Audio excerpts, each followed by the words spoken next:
Mitra anu mulia nu sami-sami ngabandungan dongeng Mang Jaya nuju ngaca dongeng judulna Randa Bengsrat karangan Kileksa. Ayeuna nincak bagian ke-13. Atuh kasubri kaum dangu Mang Jaya ngaturkeun nuhun mugi-mugi urang aya dina kawilujengan. Atuh ka wargi-wargi sadaya di mana lingina mugi-mugi salamina dina kayaan sehat para mitra. Atuh salamina ieu non teh hasil maksad lah kitu nya para wargi. Dina bahasa Sunda aya paribasa cenah para wargi sadaya nyaeta datang ka tenjo tarang cenah para mitra undur ka tenjo punduh cenah kitu. Eta teh namina tata krama para mitra. Mun datang ka tenjo tarang undur ka tenjo punduh jadi sager pige para wargi kada laporan. Sumpi ke laporan nya para wargi pemi anjeunna bade cenah mundur ataupun bade angkat-angkatan kedah oge para mitra wawartos kitu nya ulah ieu mah datang terojok jojo gitu. Aduh yuk kitu nya kitu datang katingali tarang mundur katingali punduk nya upami bade angkat-angkatan wawartos heula para mitra sakti acana ulah milarian ka mana cenah ieu sih. Udah teh kemana cenah kitu nya kumargi teu beja teu carita. Maka dongeng urang teraskeun Randa Bengsrat karangan Kileksa dina bagian ka-13 Wilujeng Ngadangukeun.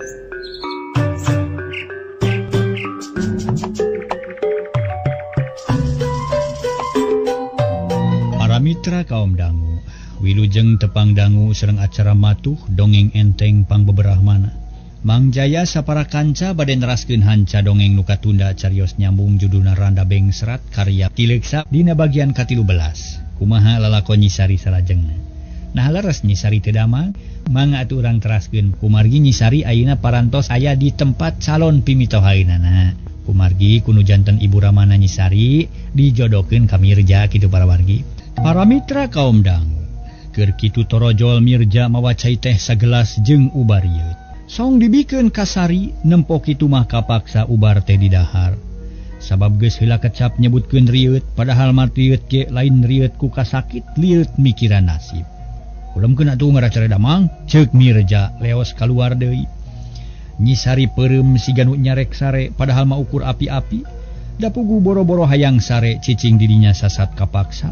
Mun kongang mah hayang ngajeleng tina jandela tuluy kabur. Ambu Sura boga sangkaan Nyisari geus sare tibra padahal mah api-api. Atuh katayep Ambu Sari kaluar, bener Ambu Sura kaluar ti kamar, panto dipeundeutkeun lalaunan sieun ngabaribinan. Sanggeus sarerea kaluar Nyisari meletet, nu akhirna mah tuluy beunta. Harita Nyisari tuluy nyarita jero hatena. Cilaka aing kudu kumaha mun geus kieu? Aing teh jiga lauk asup kana bubu, bisa asup teu bisa bijil. Duh, Kang Karmin kunaon betega-tega teuing atuh ieu abdi katalangsara. Nyangsang dina kandang singa, cek hate Nyisari keukeuh ingetan mah inget ka Karmin. Malah beuki lila asa beuki manteng teu bisa dibebenyokeun. Beungeut Karmin ebreh nemongan sora asa nong toreng deui dina ceulina. Breh basa mimiti tepung kacipta dina sawangan, meuni asa anyar keneh batin Nyisari geus kagoda ku lamunan. Kabawa pu pangalaman anu geus kaliwat inget ka Karmin anu kapicangcam. Nyisari terus-terusan mikir neangan akal nu hade sangkan bisa bijil ti imah Mirja.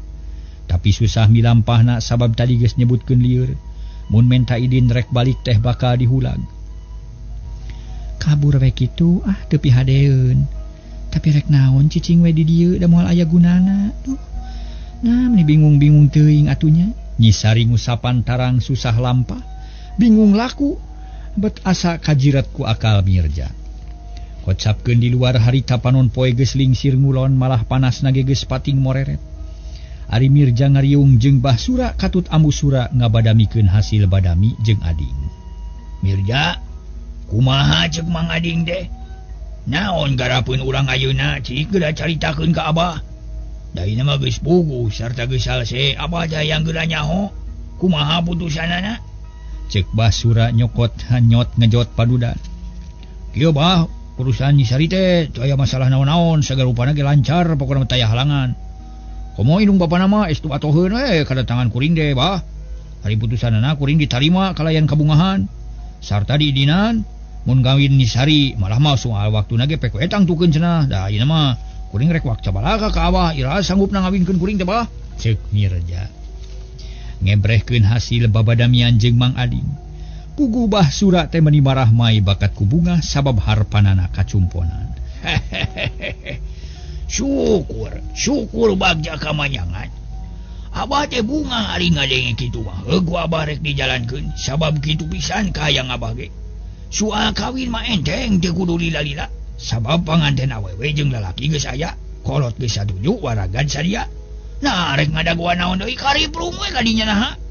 Bahsura ngagak-gak seuri cirining keur suka ati. Seurina kadengeun ku Nyisari atuh meni ngalenyap asa ngadenge nu pikasieun. Kira-kira na Bah sanggup udan hareup. Hari maneh geus hayang kawin kitu? Bahsura balik nanya. Ieu ari Abah mah tak buru-buru neangan pipanyikeun ge. Aban geus hayang kawin kuring teh pokona mah geus bosen ulin teh lah. Hayang geura merenah we di rumah tangga teh. Alus, memang kitu ka hayang Abah ge. Tapi kelanan urang nanya heula indung maneh cing hayang iraha ibuna. Bahsura ngareret ka Ambu Sura nulang ka nyarita ukur ngabandungan. Lah ai kuring mah moal loba kahayang kumaha lalaki we. Pokona mah asal beres jeung salamet sarta kahayang budak laksana. Oh, syukur atuh ari kitu mah. Eta teh ngababarikeun ka Abahna. Daina kieu ja, Abah minta waktu 2 minggu rek ngumpulkeun heula duit keur waragana. Mun dina jero 2 minggu boga duit langsung we nangtukeun waktuna akan nikah. Nganari cita-cita Abah mah yang bulan ieu keneh ngarah tereh beres lah. Nuhun atuh Bah satuju kuring ge. Tapi kumaha mun kuring hayang hiburan hayang modalna keur nyewa wayang golek? Ya ulah waka. Urang ngirit we ayeuna mah padu salamet. Jaga lamun geus boga modal rada badag, heuh ge urang ngana ngapayang hitung-hitung salametan. Namun kitu mah kuring kudu kawin deui meureun atuh. Is, lain kudu kawin deui tapi salametan bari syukuran mun geus boga budak kitu maksud Abah teh. Oh, sigande kudu kawin sakali deui disalametkeun, cek Mirja para mitra sadaya. Harita teh para wargi sadaya. Bari nyerenge hatena bungah nu taya papadana. Tah kitu we euy putusanna. Ngan ka hade ka Mang Ading kudu buru-buru ngabejaan, sangkan manehna sasayagian. Soal biaya sabagian gede urang nu nanggung kitu. Mangga Abah, turun Abah kitu mah. Kumaha mun Nyisari sina di dieu we lah saminggu mah nah kawidian ku Abah. Ulah dilila di dieu. Bisi ngonang ngomongan batur, nu teu puguh nya teu ai saputing 2 puting pek wae. Da capek kudu balik ka ina mah. Jeung deui aban rada hareeng manehna teh lain. Mun kitu Bah nu mah ge. Kade euy. Sing hati-hati ngajagana. Nya mage amanat ka maneh yeuh kudu sing nyaah ka pamajikan. Kudu bisa meuli hatena, kudu bisa nyugemakeun pikirna. Sabab rumah tangga teh teu gampang. Sok loba barebedanana sarta loba halangan harunganana. Jeung deui maneh kudu inget, kawin teh yeuh ngalibatkeun 2 kulawarga, nyatana kulawarga awewe jeung kulawarga lalaki. Sarta ngalahirkeun kulawarga anyar. Nyatana maneh jeung Nyisari. Tak kulantaran kitu kade sing bisa mawa diri, sing bisa ngigelan kana kahayang sarerea. Sangkan rutut raut sauyunan, ulah pagirang-girang tampian, ulah pahilir-hilirnya mandi. Lalaki kudu nyaho kana hak jeung kewajiban awewe. Awewe ge pon kitu deui, kudu nyaho kana hak jeung kewajiban lalaki. Ulah pincang jeung budak sabelah ngarasa imang. Cek Ambu Sura mapagahan ka anakna nu tereh dikawinkeun. Nya mangga atuh mak. Kuring rek nurut teh kana papatah mah, tapi kumaha mun Nyisari hayang misah imah? Narek dipanggieungkeun kumaha jeung ku Abah? Ari nurutkeun aturan mah nu ngimahan pamajikan teh salakina lain kolotna deuleu. Tapi nya pira ku atuh kami gerek ngantep. Sabab maneh teh anaknya hiji-hijina tangtu dibere ku kami. Ah iya. Hiji tah kumaha Abah? Nya kumari ieu ari amu. Satuju jeung pamadengan Abah maneh. Beres mun kitu mah permios atuh Bah. Oke, mu. Kuring maneh heula yeuh hareudang. Cek Mirja. Tuluy cengkat sarta ngajewang anduk anu nyampai dina janela. Leos ka pancuran rek mandi. Bahsura jeung pamajikanana nuluykeun badami ngasakeun rencana pikeun ngawinkeun anakna. Sedeng Nyisari nu harita aya di kamar mani ngageremet lantaran sabagian tina obrolan pribumi. Kadenge jelas pisan ku Nyisari, puguh beuki bingung. Sabab jelas pikiraneun beuki numpuk, nu hiji can beres geus joal deui nu anyar. Kudu kumaha atuh aing teh apan mung aing teh kawin ka Mirja. Tapi naha Bahsura geus nangtukeun waktuna kawin. jeung linaha aing dapat daya cicing di dieu. Duh Gusti kudu kumaha atuh abdi teh. Nyi Sari sasamat jroning ati berbaya cipanona ngalemere. Beuki lila beuki juuh ti koro asa seueul balas nahan piceurikeun. Dalamun teu inget mah hayang cerik jajeritan, hayang nampik kana kahayang Mirja. Ngan aneh kacida Nyi Sari teu berat nolak ukur jumerit dina ati. Gancangna carita, beurang kaganti ku peuting Nyi Sari teu bijil-bijil digeuingkeun ge teu ngagugu. Ngagoler bae di kamar puguh pribumi reuwaseun nyangkana Nyi Sari teh gering parna. Mirja bingung sieun katempuhan ku kolotna. Basura jeung Ambusura geus tatan-tatan mun aya naon-naon rek mutus tatangana. Ngabejaan Kamang Ading sabab melang kanu gering. Kira-kira wanci sareureuh budak Ambusura abus ka kamar. Gek diuk gigireun Nyi Sari tuluy nanya bari neuteu. Nyai naon atuh nu karaos teh cik mak bejaan. Engke kumaha rek nyusul ka Campaka ngabejaan ka ditu sangkan di ditu ka dieu melang bising hidup kumaha onam. Gebeg Nyi Sari reuwas.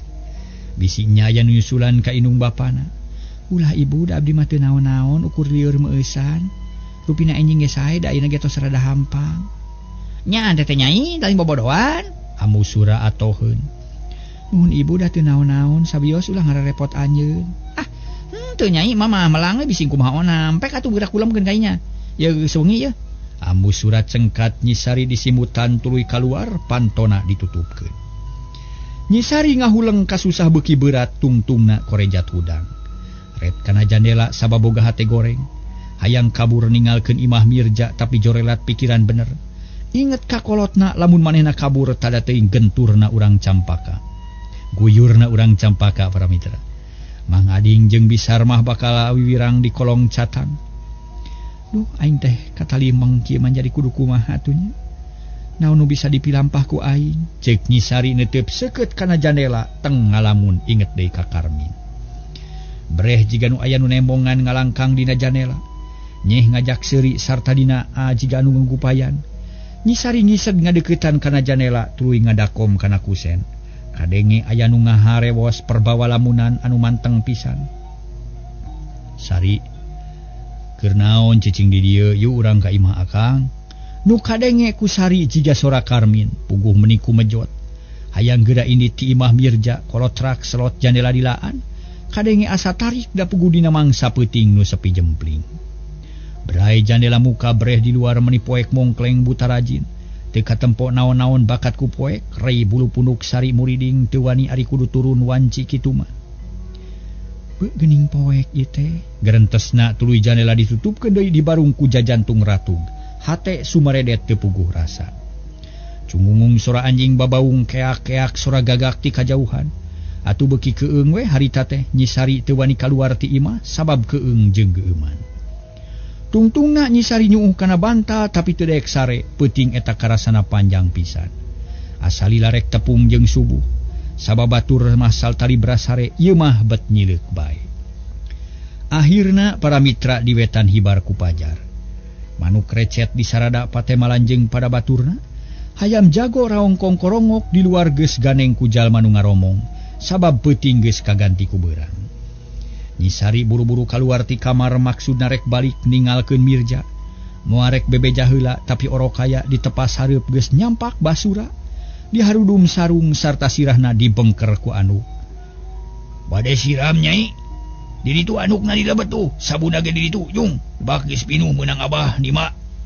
Hatur nuhun abah. Nyi Sari kapaksa balik deui. Nu tuluyna asup ka kamar mandi bari mawa hate nu jengkel sabab niatna gagal bae. Brus mandi bari gregeteun hayang geura tepung jeung Mirja. Lain sono tapi rek wae rek bebeja, wak cabalaka rek amitan sabab geus hayang balik ka Campaka. Sanggeus mandi gek diuk dina bangku dina teras. Panon melong ka jalan nempokeun jalma nu lalar liwat, aya nu rek ka pasar, aya nu rek ka sawah. Aya ge para mitra nu disararung keneh can mandi. Barang keur jongjonjol Mirja ditepas di samping sarung, make kopeah jigata salat subuh gek giuk gigireun Sari. Paroman marah mai dunya asa nu duaan, sabab kakara harita di imahna aya mojang nu anu memang para mitra nu diajangkeun keur calon pamajikanana. Harita Mirja nanya, kumaha wengi tadi teh tiasa kulem nyai? Ceuk Mirja sopana keur Nyi Sari ukur gideug teu mere semu. Sami akang ge tu ti bramonok lah. Hiji seurengit atuh kaduana emut we kasari jadi wangi kata rajang panyawat da puguti sonten kene tos lieur meus-meus korejat akang teh mun teu kagok mah yang lebat ka kamar nyai teh bising kumaha onam abdi ge sami teu tiasa mono tema Nyi Sari kumaha atuh merapna ka Mirja atuh meuni bungaheun hate Mirja harita ge para mitra kuncup anu di hatena langsung mangkak bari ngumpat dina hatena inget ka akang nyai teh hitu cek hatena tapi nu kaluar mah beda deui awatos teuing buah-buah karaos riot nya nah atuh teu ngagugakeun ka emak tapi ka akang isin nah mah ke isin apaan ti sasari ge di kamari ge tos disebatkeun di dieu mah ulah isin-isin anggap we di bumi nyalira sagarupi ulah dibeda-beda palaina naon kantun munut kemudian paminuju teu damang mah bari tulung nu kedah enga-enga kade ge mah ulah kitunya pilih kumaha naam babakuna mah Mirja bangun geget hatena reueus da teu rieu teu monokso teh teu kebat nyaritana monang kapanasaran pikeun Mirja palai direncangan ku akang sanes tiris nya sanes malih mah reudang beuh kumaha tuh nyai seurengit mun seurengit mah kantun nyeungeut obat nyamuk eta tos sayagi sanes seurengit sanes rieu mun naon atuh Mirja kerung teu ngarti kana omongan Nyi Sari anu ditanya kalah ngabetem rek wakca heurin kuleta ulah asa-asa nyai bilih aya hiji hal nu kirang nyugemakeun langkung saya belak-belakan terang-terangan supados akang tiasa ngomean mangga geus saurkeun naon anu kakiranganna naon margina teh tiasa kulem nasieun nah teu betah tanapi kumaha teu betah tema Nyi Sari asa di jalanna teu betah jangan paling kumaha tuh yang wangsul we kalemur gebeg Mirja ngarenyag hatena reuwas lantaran jawaban ti Nyi Sari jauh pisan jeung nu diharepkeun panyana pangna teu bisa sare inget bae ka manehna atawa hayang dibaturan ku Mirja tapi buktina beteu betaheun kalah hayang bali nyai nah teu lepas sasauran teh henteu da leres abdi mah teu betah tak kumargi kitu ayeuna mah nyuhunkeun video we bade wangsul meungpeung enjing kene siang mah bilih panas sok lieur nya nyai piraku rurusuan teuing ke atuh sawengi deui mah matak naon atuh di dieu ge moal matak rugel akang mah hayang ngajak jalan-jalan ka kota urang amengan ka kebon seueur buah sang jambu urang ningalian balong seueur lauk emas nu arageung pilih pale acuk ieu urang meser ka Sumedang da artosna mah sayagi margi kitu omat ulah wakamuli mangga bade ka kota mah abdi mah hoyong wangsul ka lemur aya leun heureuy teh nyai nah make heureuy mun hoyong wangsul kumaha tuh apaan pun biang ka pasar heula ngajak balanja kanggo nyugemakeun Nyi Sari ari bade muli mah kumaha tuh Mirja bingungeun pisan Nyi Sari teu beunang dibebenyokeun da puguh lain budak leutik boro-boro dititah sapeuting deui sakalieun sasarap ge teu daekeun da keukeuh hayang balik tungtungna Mirja teh bebeja ka bapana bari dumareuda handeueul ngadengi Nyi Sari rek balik Basura ge ngahalangan teu ngidinan mun Sari buru-buru balik tapi Nyi Sari keukeuh merod nu akhirna Mirja ngelehan maneh tuluy dangdan bari nyarita ka bapana Pah, bejakeun ka mah kuring rek jajab heula Nyi Sari. Kajeun jiga atuh jajabkeun heula. Ngan kade euy hasil babadiameun sore tadi laporkeun ka Mang Ading. Cek Basura para mitra sadaya.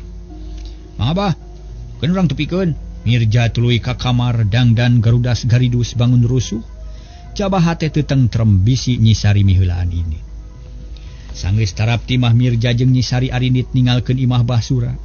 Saja jalan teu aya nu nyarita lantaran Nyi Sari baeud bae ka Mirja teu weleh teu ngareret-reret acan cagtuna heula lalampahan Mirja jeung Nyi Sari ayeuna caturkeun di imah Mang Ading harita isuk-isuk sarereang ngariung di pawon bari siduru Nyi Sari keur mulak-malik beuleum opak adi Nyi Sari pramita Kang Ading kuring mah teu geunah hate ye sabab peuting tadi teh si Nyai kaimpikeun goreng palang siang cilakanya Bisar mah ngamimitian nyarita. Wah, ulah percaya teuing kana ngimpi atuh pamali. Harina naon teh sok babari mutuskeun kuring mah ieu. Lain percaya kana impian, tapi ieu hate jadi teu geunah. Jiga-jiga rek manggih kareuwas, inget we ka anak. Atukeun bae anak mah pan geus aya nu nyangkingna. Dibawa ku pisalakieuna namun teu naon mah teu daya nu tanggung jawab atuh. Ulah sok magat-magat wae dengekeun ieu nu benernya. Oh, kumaha tuh? Kuring mah melang sok sieun anak urang manggih tungara. Sabab beuting tadi kaimpikeun dina hitungan teh Nyi Sari gogoleran dina kotakan nu loba parena. cerik bari tulung-tulungan kuring hayang nulungan tapi da teu kadongkang atuh tati harita hate kuring teh teu daek tentrem inget bae kumaha ari kitunya. Mang Ading teu nembalan ngadenge kitu teh hatena teu ngarasa naon-naon kalah regot nginum cai teh tubruk kop kana beuleum sampe tuluy di dahar bangun nikmat atuh nempok kitu Bisar mah keheul pok nyarita deui. Inget ka anak atawa henteu Kang Ading? Ya inget na kudu kumaha atuh apaan geus puguh dibawa ku pisalakieunana puguh imah balena make kudu ribut teuing barina oge. Bisar mah teu ngomong deui. Bosen nyarita jeung salakina nu teu daek ngarti atuh jep di pawon mah jempe nu kadenge ukur sora seeng nu saheng jeung seuneu anu pating perepet. Panon poe beuki luhur panasna nyebrot kaburuan jeung ka jero imah. Norobos jandela Mang Ading geus dangdan rek ka sawah manggul pacul jeung ngajingjing parang. Tapi barang rek jung pisan ini ti kajauhan katempo aya nu rentang-rentang leumpang duaan. Jajaka jeung mojang atuh Ading ngarandeg heula teu kebat rek ini teh. Jiga-jiga Nyi Sari itu. Nah wayah kieu geus balik deui nya. Garentesna bari cagnuna pacul jeung parang. Tetela henteu nyalahan nu datang teh Nyi Sari jeung Mirja nu geus terpi ka lemur campaka. Barang datang bus Nyi Sari ka imah teu malire ka Mirja nu amprok jeung Mang Ading. Wilujeng wengi Bapak, wilujeng enjing Bapak bade angkat ka mana tos saged ieu teh? Wilujeng enjing ujang ieu rek nempo paculeun ka sawah. Mangga kalebat ujang. Mang Ading miheulaan unggah ka tepas sarta panto digeblagkeun. Bus Mirja ka tepas gek diuk bari ngarahu. Mang Ading ngageroan Bisar mah torojol Bisar mah nyampeurkeun. Geuning si Ujang naon ditanginas teh Ujang? Mohon Bu ieu si Nyai meuni keukeuh balai mulih. Duka kunaon da teu darangkeun asa naos ditaros oge? Harna kunaon atuh? Tapikeun bae Ujang. Sina sabar we da puguh budakeun keneh anak bapa teh. Kumaha wartosna tuang Rama? Mang Ading teu kapapanjangan nyaritakeun Nyi Sari kalah nanyakeun urusan di lembur bunut. Mohon Ujang kumaha wartosna di ditu? Kieu Bapak oge Ibu. Segala rupi tos dibadantenkeun sareng pun Bapak. Dugi kaputusanana pun Bapak bade usaha heula ngempelkeun waragad kanggo akad nikah.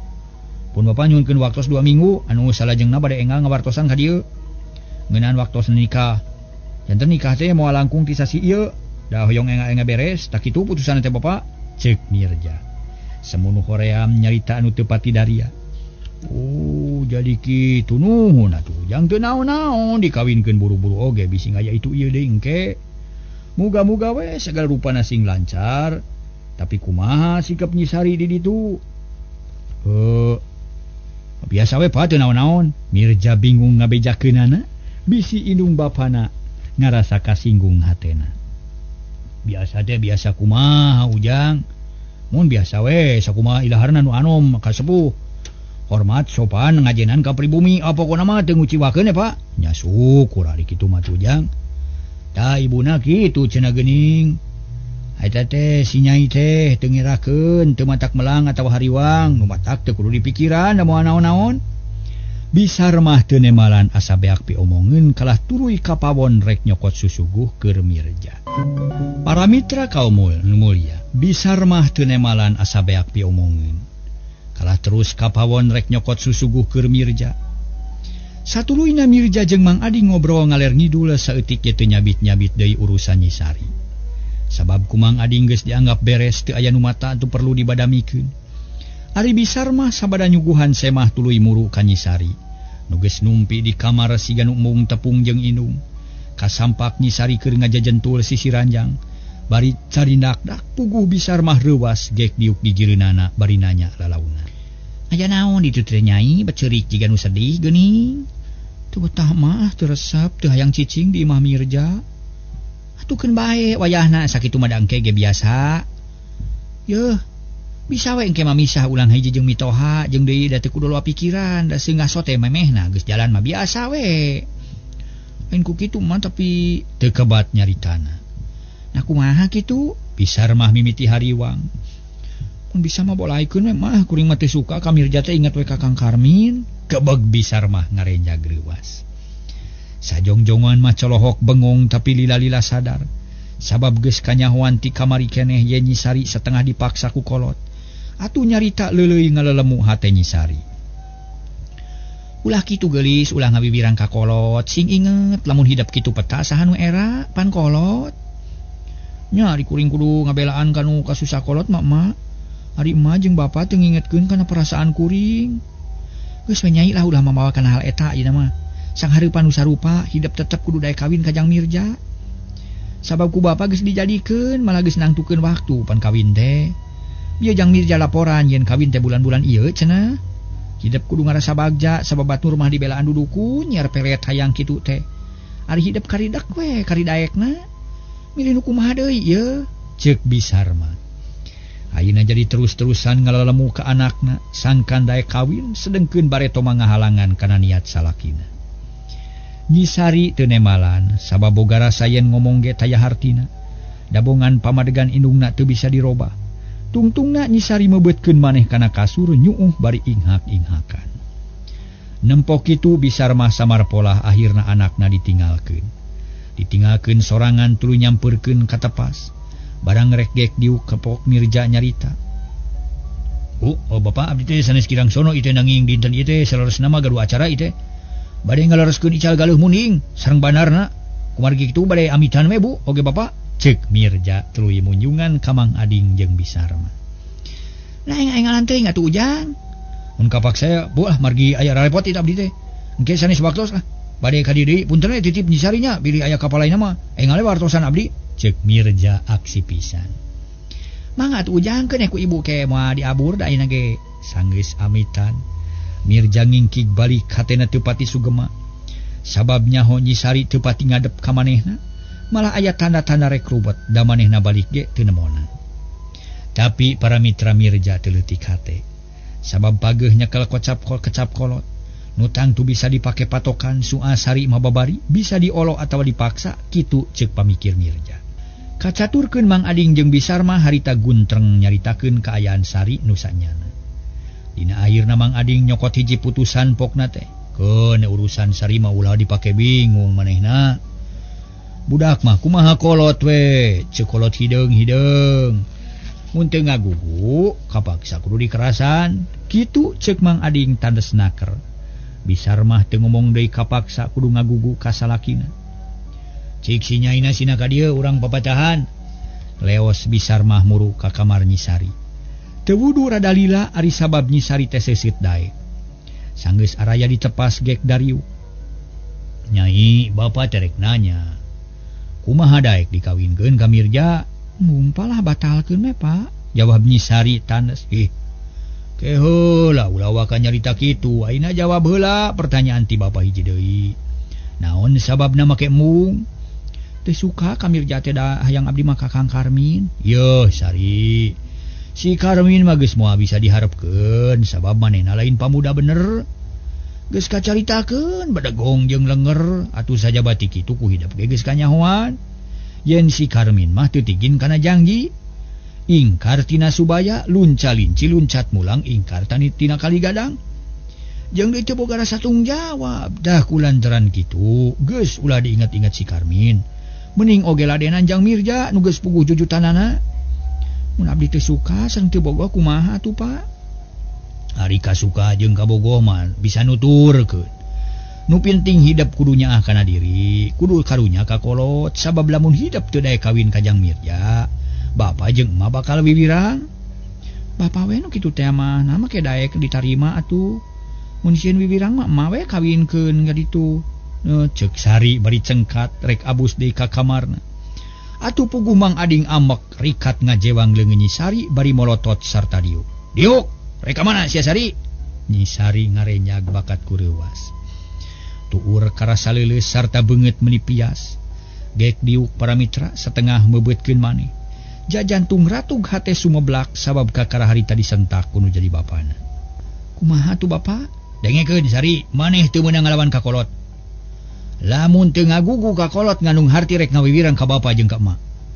Jeung deui maneh kudu boga rasa rumasa, kudu bisa mulang tarima ka kolot carana ku jalan satuhu kana kahayang kolot.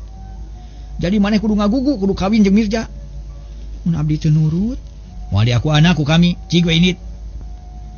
Bapak ngomong naon teh ka mana wae nyarita teh, ulah waka kalepasan kitu. Da de goreng anak sorangan, Bisarma rikat nempas. teu panuju kana pamadegan Mang Ading. Pikeun ngajaga wibawa kolot kapaksa kudu kitu. Mang Ading tetep keras atuh Nyisari teu ngomong deui. Ngeluk tungkul cari nakdak, hate nyeri asa digerihan ku hinis. Para mitra kaum dangu, ti harita Nyisari jadi malaweung si ganu teu pati hideng. Langka nyarita teradaek ngobrol jeung mineng ngaringkeb maneh di kamar. Mun ditanya ukur ngajawab saperluna beda pisan jeung biasana. Rai poe beuki parna mata kariwang jeung melang, tapi kolotna teu malire dianggap Nyisari teh tunduk pisan ka kolot, padahal gering batin sieun ku kecap kolot. Akhirna waktu nu dijangjikeun geus kasorang dina hiji poe ka imah Mang Ading aya nu datang, nyatana Basura jeung Ambusura. Ngiringkeun Mirja nu meunang dangdan satakar kebek. Di tukang aya pangiring dua lalaki naranggung dingkul. Pugu Mang Ading meuni dagdag degdeg narima Semah siga nu kabeur. Akhirna Semah jeung pribumi ngariung ditepas, pok Mang Ading ngamimitian tumanya. Punten abdi teh salaku pribumi hoyong enga-enga terang. Kana pamaksudan salira teh na bade aya pikeun saeunaon atuh bet mata kareuwas kieu. Margi meningaleut bari cacanakan siga-siga aya maksud nu utama, mangga abdi pasihan terang. Nah bet siga nu kakara we Mang. Apan jeung Abah teh geus minang tepung minang patanya di jalan. Piraku bangke poho deui? Tema Basura. Manehna geus teu asa-asa, leres abdi ge emut keneh ka Abah teh nanging naon atuh marek sad Abah salaresna. Bet asa mata kareuwas teuing da kitu bah? Nya syukur atuh ari kitu mah. Memang Abah ge perlu ngabejakeun ieu teh ka Mang Ading teh. Dina perkara pamaksudan sangkan pribumi teu kareuwasan. Kieu Mang Ading Abah teh ngaja datang nepungan teh mawa niat nu utama. Nganu maksud anu tangtu ari maksud taya sanes bade nyusul babadamian kapungkur nu aya patula patalina jeung barudak. Jadi maksud Abah terek muguhkeun urusan barudak tina perkara waktu na ngawinkeun tak kitu. Oh, janten kitu ka hartos atuh ayeuna. Hatur nuhun kana peratosan ti Abah nu sakitu ageungna, lajeng kumaha atuh Bah? Kieu mah. Ngawinkeun barudak teh ulah dilila-lila, urang jalankeun bae buru-buru.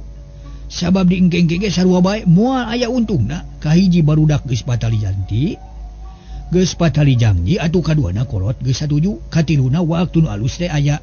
Eta mah urusan biaya makeun bae. Ku Abah ditangkes malaina ge sayagi atuh. Tapi kade ulah salah tampainya ieu mah lain ngahinakeun ka mamang ieu. Tapi ngebrehkeun ka bunga ti kulawarga Abah tah sakitu mang. Ceuk Basura dari anaker. Kitunya nuhun ari kanggo abdi mah Bah nu. Nanging ieu mah hanya akal we atuh intenya waktos na ka bujang seep.